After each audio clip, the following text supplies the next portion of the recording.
ছেলে কানবে মামা করে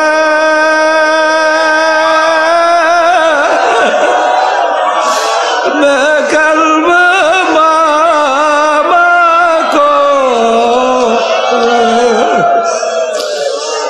জবাব তো আর দিবে না। আল্লাহ আপনি এই মাঠের দিকে তাকাইয়া দেখে আপনার বান্দারা কিভাবে কান্দে। মালিক আমাদের ছেলেও মরে নাই, মেয়েও মরে নাই, গুনাহ করে মরছি রে, মাফ করে দেন গো মাওলা, মাফ করে দেন। বাজান একদিনও কি চিন্তা করছ অনেক সময় অনেক অন্ধ মানুষ তোমার আমার সামনে এসে হাত পাতে হ্যাঁ, অনেক সময় আফসোস করে বলে হুজুর মালিক আমাকে দুইটা চক্ষু দেয় নাই, আমি তামাম দুনিয়া দেখি অন্ধকার, আপনাকে মালিক দুইটা চক্ষু দান করছে, তামাম দুনিয়া কত সুন্দর ভাবে দেখেন। হুজুর পয়সা দেবেন, চাউল কিনবো, ভাত পাক কইরা খাবো। বাজার এই কথা শুনলে চোখে পানি রাখা যায় না। এক নেমুখানের দলের আমার মালিক ইচ্ছা করলে তোমাকে আমাকে অন্ধ কইরা দুনিয়ায় বানাইতে পাঠাইতে পারতো কি পারতো না? কি আসতে কয় না পারতো না? কারণ দুনিয়া তোর মূল্য ছিল কি? নেতা সেন্সে না, নেতা দল সেন্সেন, সম্পদ সেন্সেন, সম্মান সেন্সেন, আল্লাহরে ছিল নাই। কথা ঠিক না? ঠিক।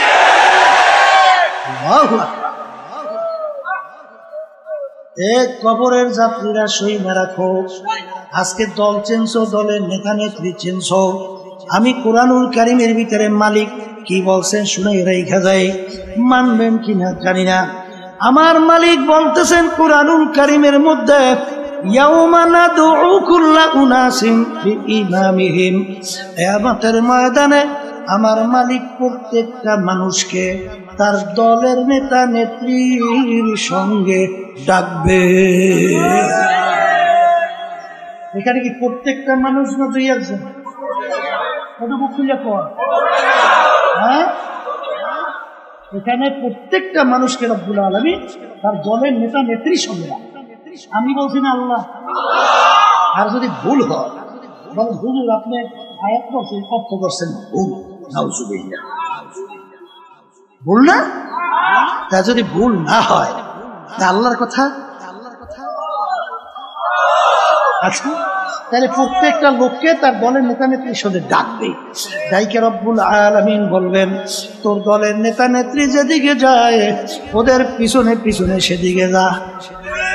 এক কথা আমার মালিক বলেন তোর নেতা নেত্রীর যেখানে জায়গা তোরও সেখানে জায়গা। আমি বলছি না আল্লাহ। বর্তমানে বড় বিপদে আছে, বুঝলেন না? বাংলাদেশে বয়স প্রায় 51 বছর হয়ে গেছে স্বাধীনতার। কত বছর? আচ্ছা, যাদের মাধ্যমে 51 বছর দেশ চলছিল বর্তমানে চলছে, এদের পরিচয়ও নাই। ইসলাম নামক গাছটা খুব মজবুত হয়েছে। হ্যাঁ, হয় নাই? দিনের দিন ঠিক এক শ্রেণী বর্তমানে বের হয়েছে। আমাদের আলেম যারা অনেকে আমাদের ভিতরে আছে, নাম দেয় মুফতি, মুহাদ্দিস, অনেক বড় অনেক বড় মুফতি। এরা দেখবেন ঠিক যখন জাতীয় নির্বাচন আসবে তখন বলবে এই বেটা মন্দের ভালো, কোন উপায় নাই, আগে তো বাঁচা লাগবে বেটা, এরপর পরে চিন্তা করতে।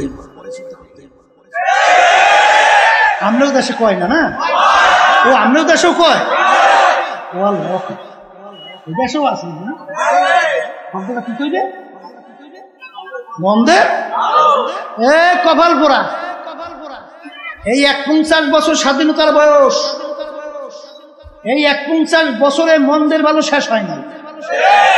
তোমাদের কাছে আমি গ্যারান্টি চাই, কবে নাগাদ শেষ হবে? আসতে কয় দাহি বলো বলো, কবে শেষ হবে? কবে? তা যদি গ্যারান্টি দিতে না পারো, তাই ইসলাম নামক গাছটা মজবুত হবে কবে? আর এর কাণ্ড গজে এই তামাম বাংলাদেশকে কবে সে ফেলবে, সেইটার কথা বলতে হবে আজকে। ঠিক না বে? ঠিক। হ্যাঁ, বসো। কথা বলছি, ইসলাম নামক গাছটা কি দুর্বল হইতে হইতে যাবে? হ্যাঁ, এত বুদ্ধিমান হইছ? হ্যাঁ, এত বুদ্ধিমান সাহাবায়ে কেরাম বোঝে না? আমিনু কামা আমানান নাস, তোমরা ঈমান আনো, তোমরা বিশ্বাস করো। সাহাবায়ে কেরাম যেভাবে ঈমান আনছিল, সাহাবায়ে কেরাম যেভাবে বিশ্বাস করছিল, সাহাবায়ে কেরামদের ঈমানের অবস্থান কেমন ছিল? পর্যালোচনা করা লাগে না? আল্লাহ কইছে ওই মানের ঈমান আনো, ওইভাবে ঈমান আনো। আমি বলছি আচ্ছা, আল্লাহ রাসূল সাল্লাল্লাহু আলাইহি ওয়াসাল্লাম তার কাছে প্রস্তাব লইয়া গেছে তিনটা শর্ত। তুমি এক আল্লাহর উপরে ঈমান আনার দাওয়াত দাও, সমস্যা নেই, কথা না। কিন্তু আমাদের বিরুদ্ধে, আমাদের ধর্মের বিরুদ্ধে, আমাদের বাপদাদা রেখে যাওয়ার যে নিয়ম, এর বিরুদ্ধে তুমি কিছু বলবা না। যদি এইটা করতে পারো, তোমার কাজ তুমি করো। এক আল্লাহর উপরে ঈমান আনার দাওয়াত আসতে কয় দেয় দেও, সমস্যা। কিন্তু আমাদের কার্যক্রমের বিরুদ্ধে কোনো উল্টা পুল্টা কইতে পারবো না। যদি এই কাজটা করতে পারো, তাহলে তোমার জন্য 3 পুরস্কার। 1 নম্বর পুরস্কার, তোমাকে আরবের নেতা বানাইয়ে দেবে, মানে প্রেসিডেন্ট, আমাদের দেশে যেটা বোঝেন। আরবের কি? এক কথায় বাদশাহ। কি বানাইবে? আমাদের দেশের ভিতরে আল্লাহ মাফ করুক, আমি যেটা দেখি শুনি সেইটা বলি। মেম্বারের জন্য ঈমান যে কয়বার বিক্রি করে, শুধু চেয়ারম্যান হওয়ার জন্য কয়বার যে ঈমান বিক্রি করে আর কেনে আর বেচে। আর এমপির জন্য তার কথা আমার মুখে বাইরেই দিয়েছে।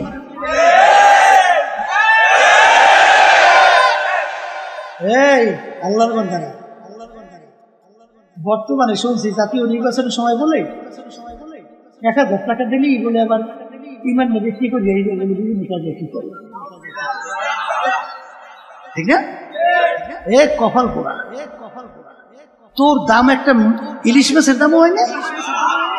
হ্যাঁ, তোর একটা ছাগলের দামও তোর দাম নাই? তোর ঈমানের একটা ছাগলের দামও তোর ঈমানের নাই?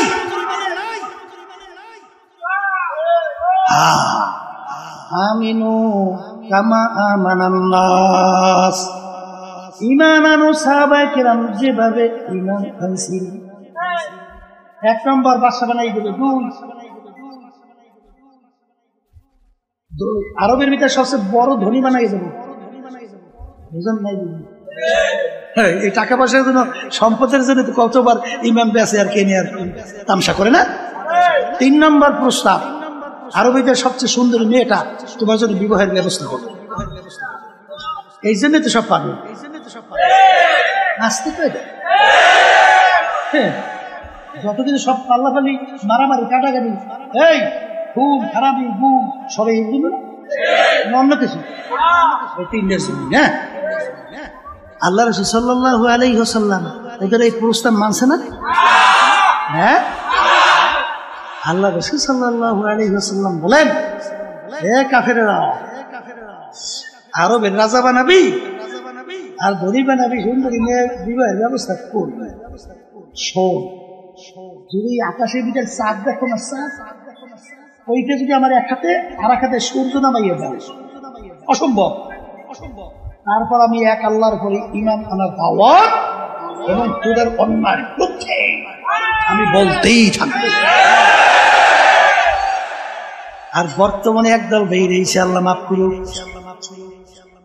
আমরা অনেকে হুজুর দাবি করিয়া ফাসেকদের এমন ভাবে প্রশংসা শুরু করে, মনে হয় যেন আল্লাহর ওলি এখন মাত্র আসমান থেকে নাযিল হয়েছে। হাদিসের ভিতরে আসছে, আল্লাহ রাসূল সাল্লাল্লাহু আলাইহি ওয়াসাল্লাম বলেন, যখন ফাসেকদের প্রশংসা করা হয়, রব্বুল আলামিনের আরশ থরথর করে কাঁপতে থাকে।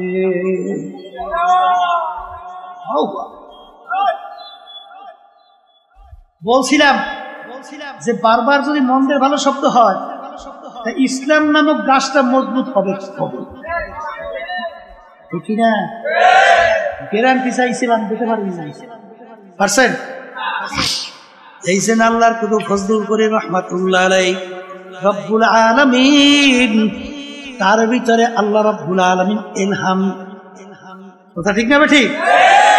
আল্লাহ রব্বুল আলামিন ডাইলিয়া দেশে অন্তরের এমন এক কায়দায় আল্লাহর কুতুব পরিবেশ তৈরি করে রাখছেন। আল্লাহর কুতুব চিন্তা কইরা দেখছে, স্পেনের ইতিহাস 750 বছর মুসলমানদের রাজত্ব, মুসলমানদের অস্তিত্ব তালাশ করে পাওয়া যায় না, কথা কয় না? হে আল্লাহর বান্দারা, পর্দা আলেম মা বোনেরা, না আমেরিকা না লন্ডন সে হুরফাত, আমি মস্তে মদিনা কারু খুদায়া। হে আব্দুল করিম আব্দুল রহিম, হে রহিমা খাতুন, শাড়িটার নৌকা ছাড়ছো, নৌকা যায় কোথায়? তোমার নৌকা আমেরিকা লন্ডনের ঘাটে ঘাট দিবে, না আল্লাহর হাবিবের রওজা মুবারকের পাশে মদিনায় ঘাট দিবে? চিন্তা ভাবনা করে নৌকা চালা, কথা কয় না? মান তাশাব্বাহা কওমিন ফাহুয়া মিনহুম। এই দুনিয়ার ভিতরে যেভাবে তুমি যার সঙ্গে সম্পর্ক রাখবা, যেই দলভুক্ত হইয়া চলবা, যেই দলের নেতা নেত্রীকে নেতা নেত্রী মানবা, আল্লাহর রাসূল বলেন কিয়ামতের ময়দানে তুমি ওই দলভুক্ত হইয়া উঠবা এবং ওই দলের নেতা নেত্রীর সঙ্গে তোমার হাসর হইয়া যাবে। যার সঙ্গে যার মোহাব্বত, তার সঙ্গে তার কিয়ামত। বলেন, যার সঙ্গে যার মোহাব্বত, তার সঙ্গে তার কিয়ামত। কথা ঠিক কিনা? সাহাবায়ে কেরামদের ঈমান কেমন ছিল? সংক্ষেপে দুই একটা শুনেই দিয়েছে। দাওয়াত দিছে এই বাদশাহ, সাহাবায়ে কেরামদের এক জামাত। সেই দেশে ভিতরে সবচেয়ে ঘৃণিত কাজ ছিল খাওয়ার পরে প্লেট পরিষ্কার করে খাওয়া। এক এক দেশে এক একটা নিয়ম থাকে না? এই দেশে ভিতরে সবচেয়ে ঘৃণিত কি? প্লেট পরিষ্কার করে খাওয়া। এখন সাহাবায়ে কেরামদের নিয়ম কি, সুন্নাত তরিকা কি? হ্যাঁ, প্লেট পরিষ্কার করে খাওয়া। এখন বাদশার মেহমান, তাদের সবচেয়ে কাজও ঘৃণিত। সেই কাজটা যদি বাদশার মেহমান না করে, তখন বাদশা সমাজে মুখ দেখাতে পারবে? বাদশা লজ্জিত হবে না? অপমানিত হবে না? বাদশা অনুরোধ করতেছে, হুজুর আমি তো জানি আপনারা খাওয়ার পরে প্লেট পরিষ্কার করিয়া চাইতে খান। হুজুর, আমাদের দেশে সবচেয়ে ঘৃণিত কাজ হয়ে গেছে। এই কাজটা যদি আপনারা আমার মেহমান হয়ে করেন, তাহলে আমি সমাজে হুজুর মুখ দেখাতে পারবো না। আজকে আমার সম্মানের জন্য এই কাজটা আজকে আমাদের দেশের আল্লাহ মাফ করুক, যদি হইতো হতুয়া কয় কায়দায় ঘুরত, আসতে কয় হ্যাঁ কথা কয় না ভাই, খালি করছে না? আবুল ফজলের মতো লোক বাচ্চা আকবরের প্রতি হতে দিনে লাগি পুকুরি তাম দুনিয়ার ভিতরে সবচেয়ে জানার দিক থেকে পারবে, এত বড় দ্বিতীয় কেউ ছিল না। কোরআন করে বিনা নকশার হরফ দিয়া 30 পারা কোরআন কারীম তাফসীর। এখন ওলামায়ে কেরাম বসতেও তো বসে, সে কিন্তু আবুল ফজলের পথে ঢুকে। আর ওই সময় মুজাদ্দিদ আল ফিসানি রাহমাতুল্লাহি আলাইহি কি কন, বাদশাহ আকবরের বিরুদ্ধে দ্বীনে ইলাহির বিরুদ্ধে ফতোয়া দিয়েছে। কথা ঠিক না? যেই কথা বলতে চাইছিলাম, আল্লাহ রাসূল সাল্লাল্লাহু আলাইহি ওয়াসাল্লাম বলেন, হুব্বুদ দুনিয়া রাসু কুল্লি খাতিয়াতি, সমস্ত গুনার মূল হলো এই দুনিয়ার মহব্বত, সম্মানের মহব্বত। কথা ঠিক না বেঠিক?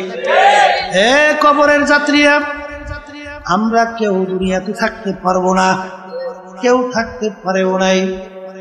এ আল্লাহর বান্দারা, পর্দালে মা বোনেরা, আজকে মুসলমানদের দায়িত্ব কর্তব্য হলো ইসলাম নামক গাছটার একটু ইসালি কইরা গোড়ায় পানি দিয়ে একটু তরু তাজা কইরা রাইখে যাইতে পারি কিনা? আস্তে কয় দেয়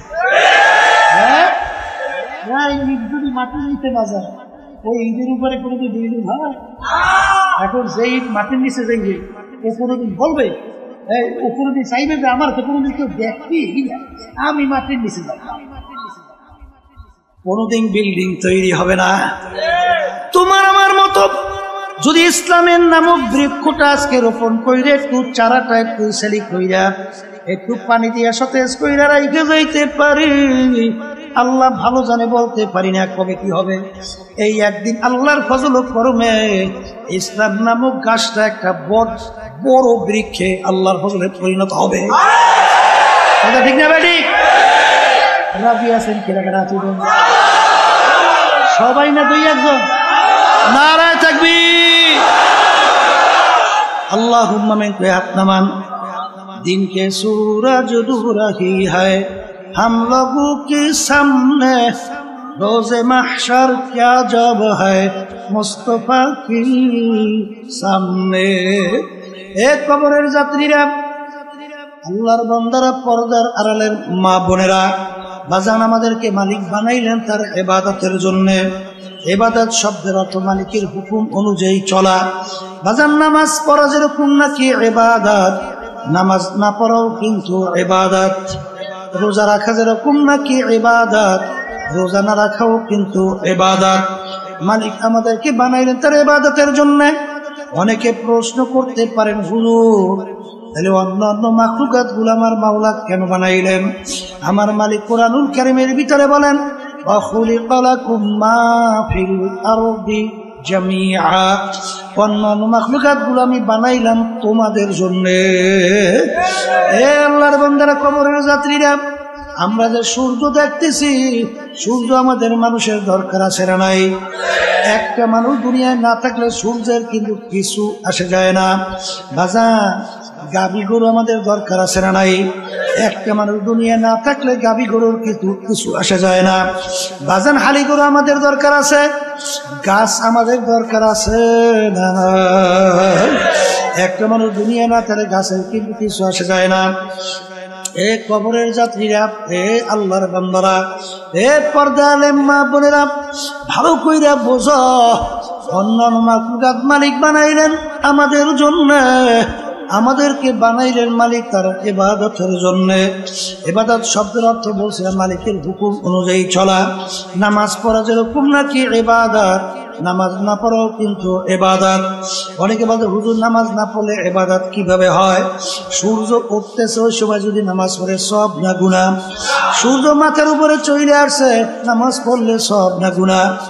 সূর্য ডুবতেছে ওই সময় নামাজ পড়লে সব না গুনাহ? পড়লেন নামাজ, পাইলেন গুনাহ। কারণ কি? ওই নামাজটা মালিকের হুকুম অনুযায়ী হয় না। এ কবরের যাত্রীরা, ভালো করে বোঝো, যেই কাজটা মালিকের হুকুম অনুযায়ী হবে, ইবাদতের ভিতরে গণ্য হবে। আমার মালিকের হুকুম প্রতিটা মানুষের ব্যক্তিগত জীবনে আছে না নাই? আসতে কয়টা? পোশাকাদির ব্যাপারে আছে না নাই? পারিবারিক জীবনে আছে না নাই? সামাজিক জীবনে আছে না নাই? বাজান ব্যবসা ক্ষেত্রে আছে না নাই? কামাই খরচের ভিতরে আছে না নাই? রাজনৈতিক জীবনে আছে না নাই? বাজার আন্তর্জাতিক জীবনে আছে না নাই? এ কবরের যাত্রীরা, ছাত্র 10 সাবজেক্টে পরীক্ষা দেয়, 9 সাবজেক্টে যদি গড়ে 900 নম্বর পায়, প্রত্যেক সাবজেক্টে 100 করে নাম্বার। বাজারে এক সাবজেক্টে যদি ফেল করে ছাত্র ফেল না পাস। আর 10 সাবজেক্টে গড়ে যদি 33 করে নম্বর পায় ছাত্র কিন্তু পাস। কথা ঠিক কিনা? এই কবরের যাত্রীরা দিন কিন্তু পরিপূর্ণ। আমার মালিক বলছেন দিনের ভিতরে পুরা ঢুইকা তারপর আমার কাছে হাজিরা দাও। কিছু মানবেন কিছু মানবেন না, ছাত্র কিন্তু পাস করতে পারবে না। এই জন্য আমার ভাইদেরকে বলবো, পর্দারে মা বোনদেরকে বলবো, গাবি বানাইলেন মালিক আমাদের জন্য। আমার মালিক তোমার আমার দিকে তাকাইয়া তাকাইয়া বলেন, আব্দুল কারিম ও রহিমা খাতুন, আমি তোর বিচার চাইয়া চাইয়া দেখি। তুই গাবি গরু পালো, বাচ্চা হবে, বংশ বিস্তার লাভ করবে, গরু দুধ হবে, তুই দুধ খাবি, তৃপ্তি লাভ করবি।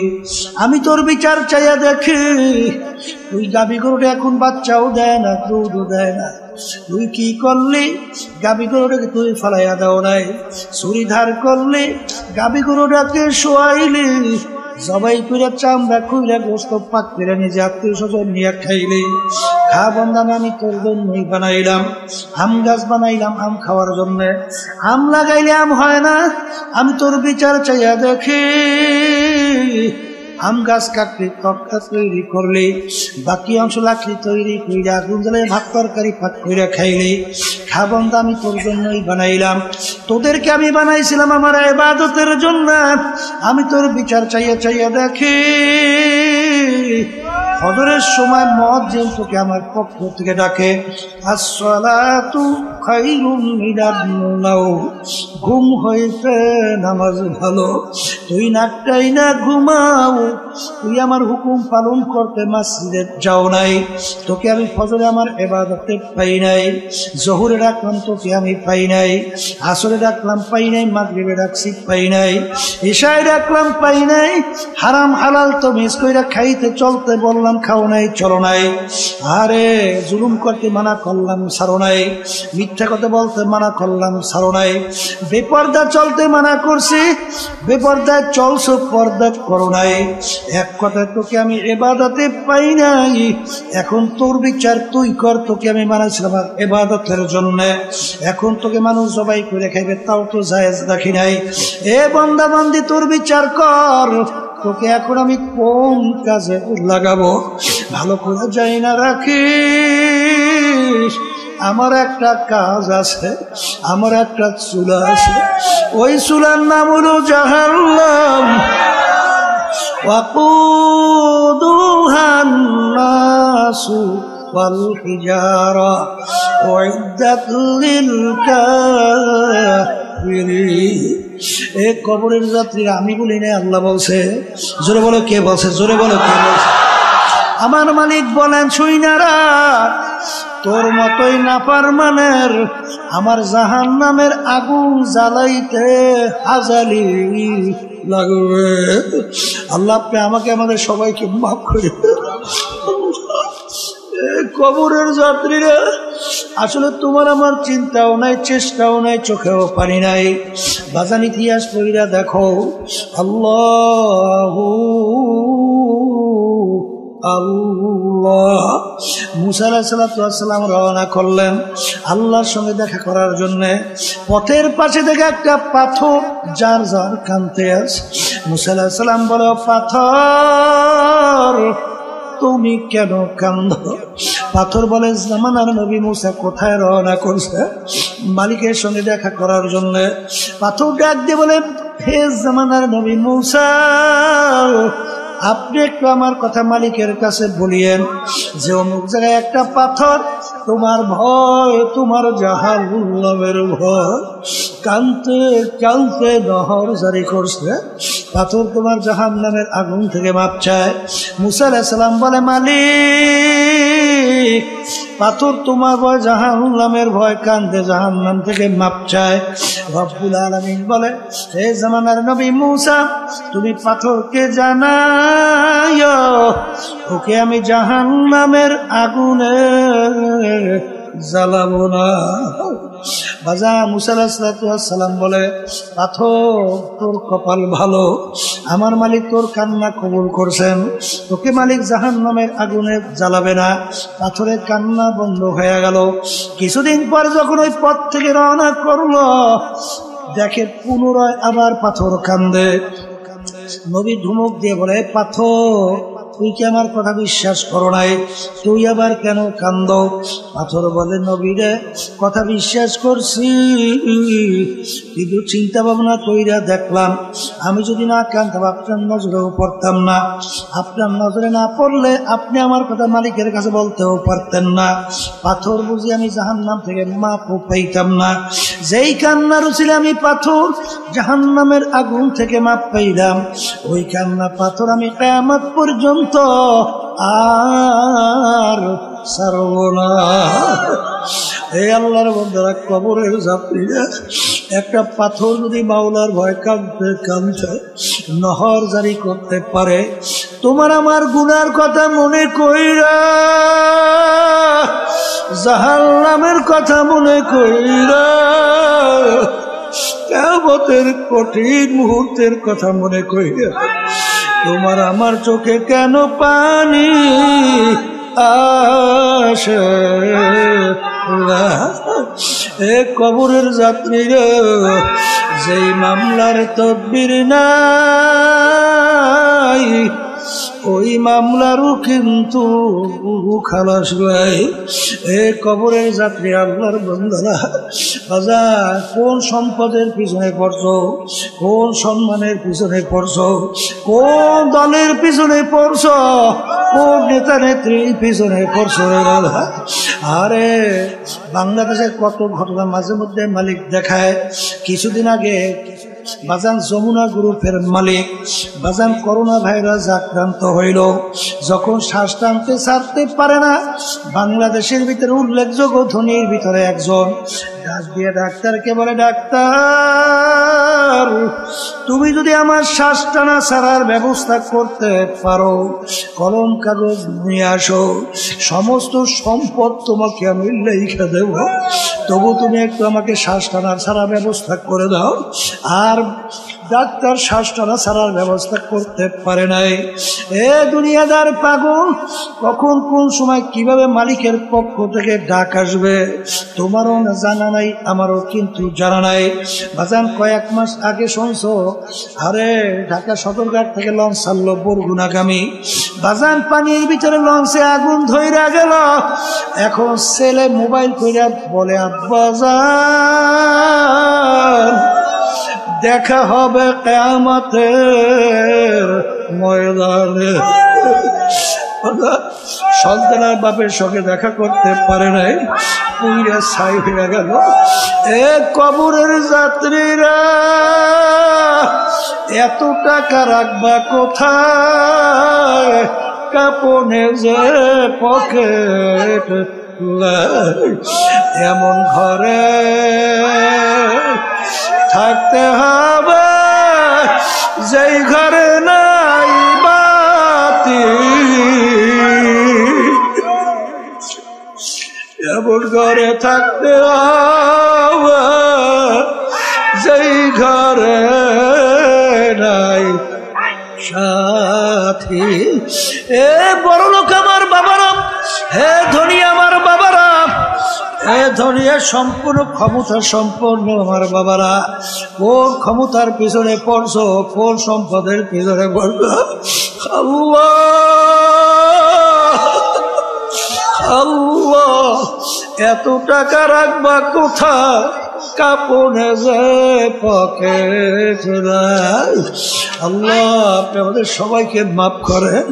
বাজার আল্লাহ রাসূল সাল্লাল্লাহু আলাইহি ওয়াসাল্লাম বলছেন, হে আব্দুল কারীম, হে আমার উম্মতেরা, কবর তোমাকে আমাকে দৈনিক ডাক দেয়, হে আব্দুল করিম, আনা বাইতুল ওয়াহদা, আনা বাইতুল যুলমা, আনা বাইতুল আল্লাহ, কবর তোমাকে আমাকে ডাক দেয়। আরে আমি অন্ধকারের ঘর, আমি পোকা মাখরের ঘর। আল্লাহ আল্লাহ আপনি আমাদের সবাইকে মাফ করিয়া, মালিক আপনি আমাদের সবাইকে মাফ করিয়া। আরে যেই মামলার তকবির নাই ওই মামলারও কিন্তু খালাস নাই।